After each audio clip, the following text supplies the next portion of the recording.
கிறிஸ்துவுக்குள் பிரியமானவர்களே, இயேசு கிறிஸ்துவின் நாமத்தினாலே இந்த நாளிலும் கூட உங்களை நான் வாழ்த்தி ஆசீர்வதிக்கிறேன்.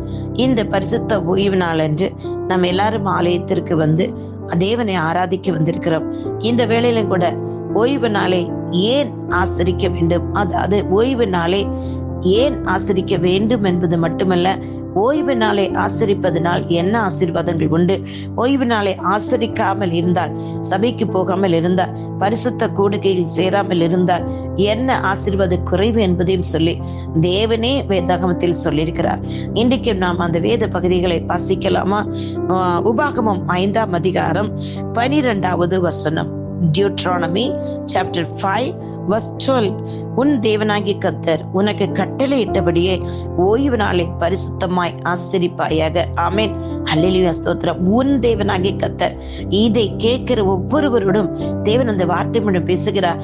உன்னுடையும் என்னுடைய தேவனாகிய கர்த்தர் பரிசுத்த ஓய்வு நாளை ஆசரிப்பாக என்று சொல்லி கட்டளையிட்டபடியே மோசே அந்த ஜனங்களுக்காக மலையின் மேல் ஏறி செல்லும் போது என் தேவனாய் கர்த்தர் அக்கினி நடுவிலிருந்து பேசின வார்த்தைகள், அவர் அக்கினியா இருக்கிறாருங்க. அந்த ஜனங்கள் அந்த மலையின் மேல் ஏறி போக பயந்தார்கள். ஆனால் மோசையோ அங்கு மேலே சென்று தேவன் எழுதி கொடுத்த எல்லாவற்றையும் அவர் கீழே வந்து ஜனங்களுக்கு வாசித்து காட்டினார். எனக்கு அருமையான தேவ ஜனமே, ஏன் ஓய்வு நாளை ஆசரிக்க வேண்டும்? நீயும் உனக்கு பின்வரும் உன் பிள்ளைகளும் நன்றாய் இருக்கும்படிக்கும், உன் தேவனாகிய கர்த்தர் உனக்கு என்றென்றைக்கும் கொடுக்கிற தேசத்தில் நீ நீடித்த நாளா இருக்கும்படிக்கும் நான் இன்று உனக்கு கற்பிக்கிற அவருடைய கட்டளையும் அவருடைய கற்பனைகளையும் கை கொள்ள கடவாயின்று. இதுதாங்க நம்மளும் நம்முடைய பிள்ளைகளும் ஆசீர்வாதமா இருக்க வேண்டும் என்று சொன்னால் அவர் நம்மளோடு கூட உடன்படிக்கை பண்ணியிருக்கிறார். அவர் கிருபையுள்ள தேவன், உடன்படிக்கை பண்ணினவர், கிருபையுள்ள தேவனா இருக்கிறபடி அவர் கொடுத்த இந்த கட்டளைங்க, இந்த கட்டளையை நீங்கள் கீழ்ப்படிந்தீர்கள் என்று சொன்னார் நிச்சயமாக என் தேவனாய் கர்த்தர் என்ன சொல்றாரு பாருங்க. நீ எகிப்து தேசத்தில் அடிமையா இருந்தாய் என்றும் உன் தேவனாகி கர்த்தர் உன்னை அவ்விடத்திலிருந்து வல்லமையுள்ள கரத்தினாலும் ஓங்கி புயத்தினாலும் புறப்பட பண்ணினார் என்றும் நினைப்பாயாக.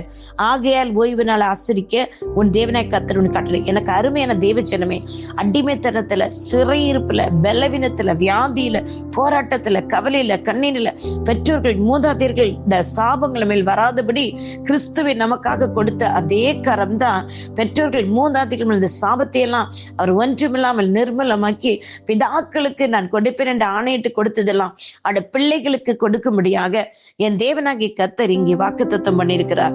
உன்னை நடத்தி கொண்டு வந்த உன் தேவனாகிய கர்த்தருடைய வல்லமையுள்ள கரத்தினாலும் ஓங்கி நிற்கிற புயத்தினாலும் புறப்படு பண்ணதை நீ நினைக்கணும், மறந்து போயிடக்கூடாது என்று சொல்கிறார்.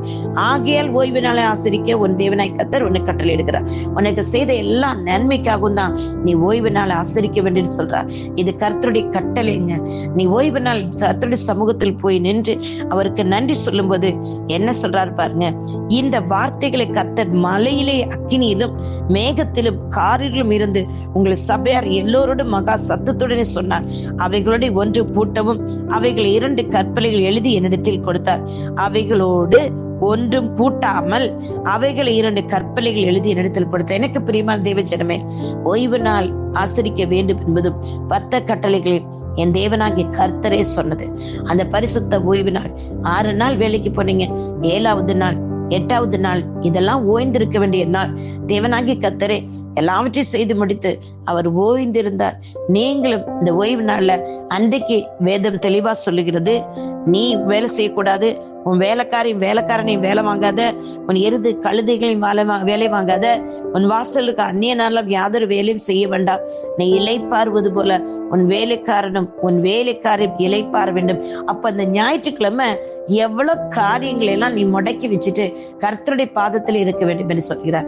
எனக்கு அருமையான தேவச்சனமே, எத்தனையோ ஆண்டுகளுக்கு முன்பாக இந்த உபாகமத்தை நான் வாசித்த நாளில் இருந்து ஞாயிற்றுக்கிழமை என் வீட்டுக்கு வேலைக்காரிகள் வருவதை நான் அனுபவிப்பதே இல்லை. என் தேவனாய் கர்த்தரை நான் விதமா ஆசீர்வித்துக் கொண்டுதான் வருகிறார்.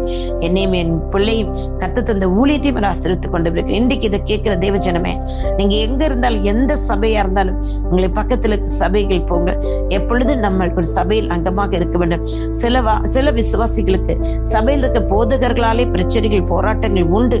ஆனாலும் நீங்கள் சபையில் போதகரை அவர்களை பார்க்க வேண்டாம். தேவனாகிய கர்த்தர் அங்கே நமக்காக வார்த்தைகளை தருவார் என்று சொல்லி அவரை பார்க்க போகிறேன். அவர் சொல்லியிருக்கிறார், ஓய்வு நாளை பரிசுத்த ஓய்வு நாளை குலைச்சலாக்க கூடாது, அதை ஆசரிக்க வேண்டும் என்று சொல்லிக்கிறார். நான் கர்த்தருடைய சத்தத்தை கீழ்ப்படி ஆலயத்துக்கு போன்னு சொல்லி போங்க.